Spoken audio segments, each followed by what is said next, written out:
Hey everyone, welcome back to my blog. I hope তোমরা সবাই খুব ভালো আছো আর সুস্থ আছো। এখন থেকে আমি আমার ব্লগটা স্টার্ট করছি। এখন বাজে 9:30, অর্থাৎ আজকে আমি লেট করে একটু উঠেছি, কারণ আজকে স্যাটারডে। তোমার দাদা ভাইয়ের আজকে ছুটি, স্যাটারডে সানডে। তো এখন উঠেই আমি রান্নাটা সেরে নিচ্ছি। আজকে হবে পমফ্রেট মাছ আলু দিয়ে ঝোল, আর উচ্ছে ভাজা, আর ভাত, সিম্পল। আর ওই ঝোলের মধ্যে আজকে আমি ডিম দুটো করে নেব একসাথে, তো রাতে ওই ডিমটা দিয়ে হয়ে যাবে। আর আলু সেদ্ধ করব রাতে, আর ভাত করব। তো এখন আমি ডিমটা ভেজে নিয়েছি তেলের মধ্যে, এবার মাছগুলোও ভেজে নিয়েছি। এবার আমি কড়াইয়ে যে মশলাটা রেডি করেছি তার মধ্যে আছে পেঁয়াজ বাটা, রসুন বাটা, আদা বাটা, আর লঙ্কা বাটা, আর টমেটো পিউরিফাইড, ওটা দিয়ে দিয়েছি। এবার এটাকে আমি হালকা নেড়ে চেড়ে লাল লাল করে ভাজবো।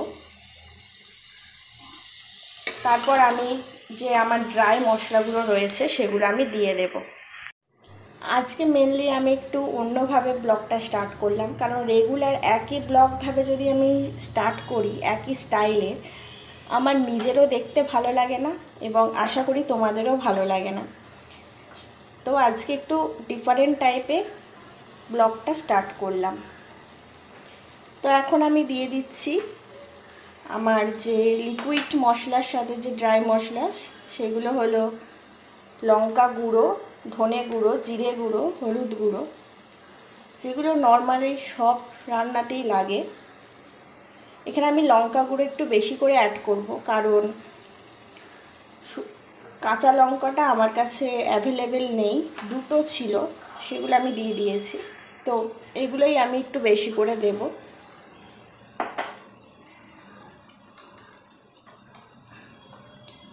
লাস্টে আমি দেবো ধনে গুঁড়ো।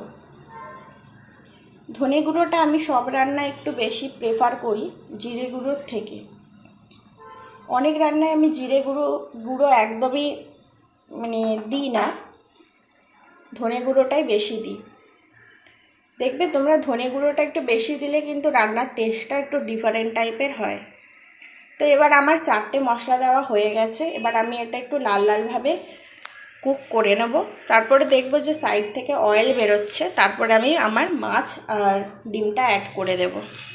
আমি সাধারণত মাছের সাথে ডিম একসাথে করি না। আজকে যেহেতু একটু বেরোবার প্ল্যান আছে, সেই জন্য রাত হয়ে যাবে আসতে, সেজন্য আমি আমার কাজটা একটু এগিয়ে রাখছি। আজকে একটা জায়গায় যাব, তো কোথায় যাই কি করি তোমাদের সাথে অবশ্যই শেয়ার করব। মশলাটা কষানো হয়ে গেছে, এবার আমার মাছ, আলু আর ডিম দিয়ে দেব।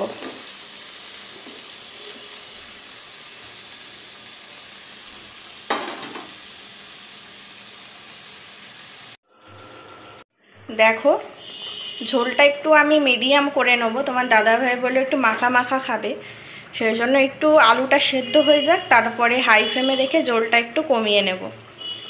টমেটো দিলে যে কোনো সবজি বা ঝোলের কালার দারুণ আসে।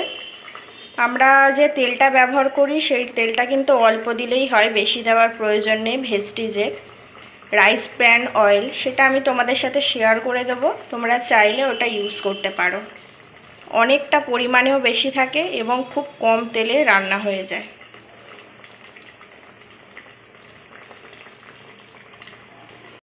এভরিওয়ান, সে সকালের পর একটু রেস্ট নিচ্ছিলাম আমরা, তোমার দাদাভাই আমি। তো এখন বাজে 3:30।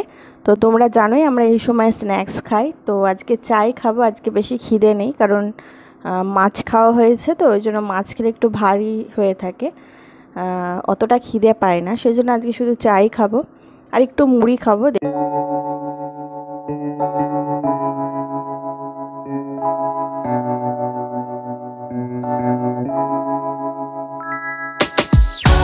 দেখো তোমার দাদাভাইয়ের যে অফিস চেয়ার আছে তার একটা কুশান এসছে, দুটো কুশান, একটা হচ্ছে পিঠে, একটা হচ্ছে যেখানে বসবে সেই জায়গায়। দুটো কুশানটা খুবই ভালো হয়ে সফট হয়েছে, আর স্পঞ্জ অনেকটা পরিমাণে রয়েছে, সেই জন্য কিন্তু অনেকটা সফট হয়েছে। আর স্পঞ্জ অনেকটা পরিমাণে রয়েছে, সেই জন্য কিন্তু অনেকটা কুশান দুটো ঠিকই আছে। চেয়ারে দেখো পুট করেছি, তো দেখো তোমরা কেমন লাগছে। তোমরা এটা নিতে পারো, যাদের হাজবেন্ডরা ওয়ার্ক ফ্রম হোম করছে তাদের জন্য এটা খুবই জরুরি, কমফোর্টেবল যাতে তোমার হাজবেন্ড হয়।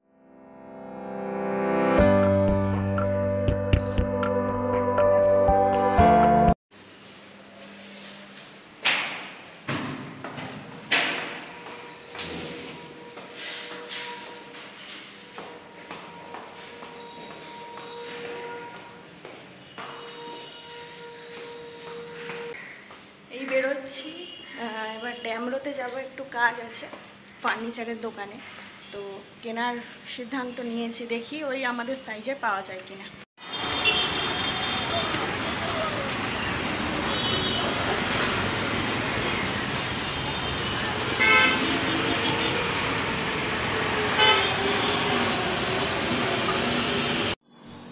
ওই তো কাঁচে রাখবো বললাম তো, সব হয়ে যাবে, এটা দারুণ আছে।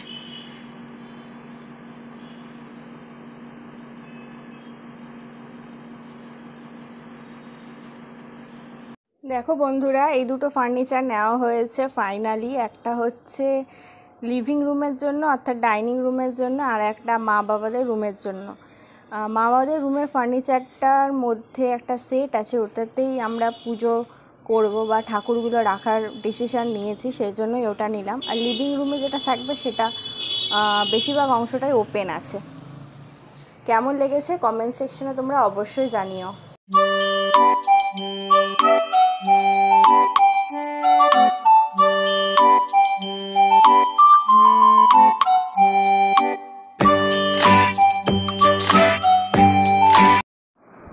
Thanks for watching. If you like the video, please hit the like button. If you want to see more video, hit the subscribe button. And if you have something to say, please leave a comment.